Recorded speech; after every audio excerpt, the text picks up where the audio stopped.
Hey Chief, it's been just over a month since we released the massive Clan Capital update, and we hope you've been enjoying this brand new facet to Clash of Clans.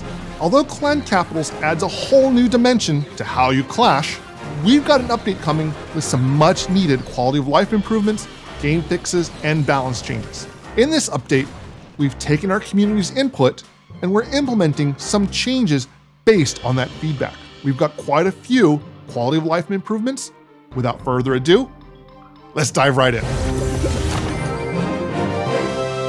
The goal of Clan Capital is to unite and engage the entire clan, where you help create a thriving, growing city where every member can contribute to its development. We've got a few capital-related quality of life improvements going in the June update. So to start, builder potions will now work on the forge, allowing you to speed up the rate at which you can manufacture capital gold. And who doesn't want more of these really cool golden purple coins?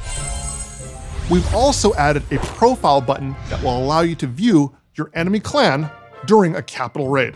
Additionally, you can now create district-friendly challenges during a raid weekend for layouts that have not been changed during that weekend. One thing that we've noticed is that not everybody realizes when an army camp in your clan capital has finished upgrading. When you do an attack during a capital raid weekend, if you have not used the full housing space limit for your army, it will let you know that you cannot initiate that attack.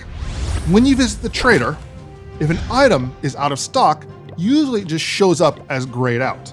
Now, after the update, sold out items will be much more clearly labeled instead of just having a grayed out icon.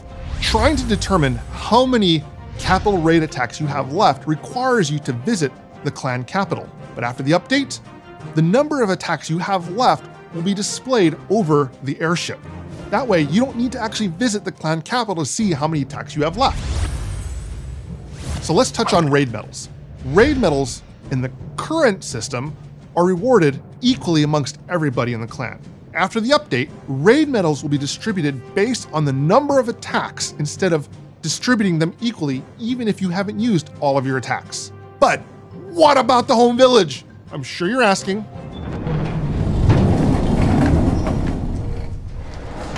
Don't worry, we've got you covered.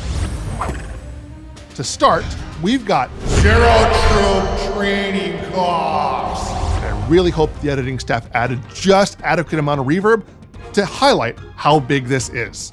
We are removing all training costs for troops, spells, and seed machines. Yes, you heard that right. All training costs are now removed.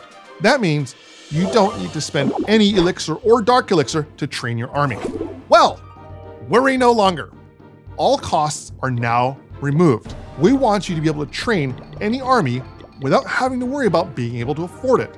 Training time and housing space limitations are still present in the game. Now that you've got more resources at your disposal, what can you do with it? We've got a few changes going into effect. In this update, players will be able to begin upgrading their walls with elixir starting at Town Hall 5. Additionally, clan castles will now be upgraded with elixir instead of gold. These changes are to help balance the increased amount of elixir players will now have access to with the removal of training costs, and to ensure there is an adequate elixir sink still available in the game. Another quality of life improvement that has been requested over the years is a remove all button when training your army.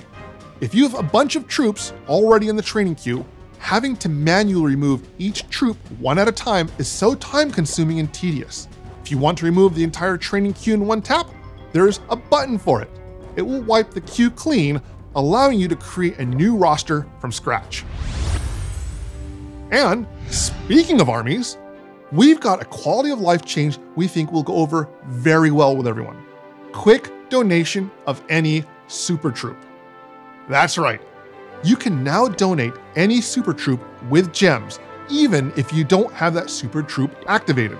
The only requirement is that you must have access to that super troop yourself.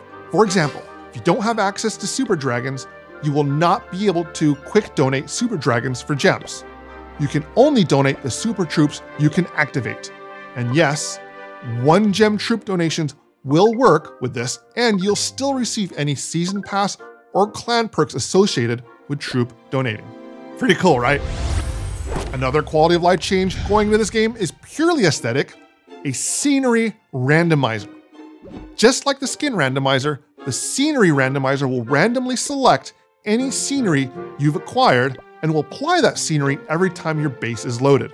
And just like the skin randomizer, you'll see a list of your available sceneries. Just tap the ones you want in the randomizer rotation. Anytime your base is loaded, a random scenery from that selection will be applied, making your village feel fresh and visually distinct each time you visit your village. All right, Chief, we need to have a talk. We've got one last quality of life change that has been a long time coming and one that has been hotly discussed in the community for a while. We are talking about national flags. So in this update, we will be removing all national flags from the game.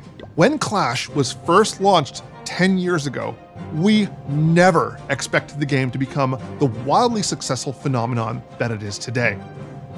And although there are relatable references in Clash of Clans to the real world, the Clash universe is its own fantasy setting with its own cast of zany characters, from wizards who summon bunnies to hammer-wielding, mohawk-sporting hog riders to magical spells that summon a gaggle of murderous bats or skeletons. When this update is released, any national flags that you may have purchased from the store will be refunded. We want to make sure the Clash universe remains separate from the real world, and thus removing all the flags from the game. Any fictional flags that are not associated with any nationality, those will still remain in the game.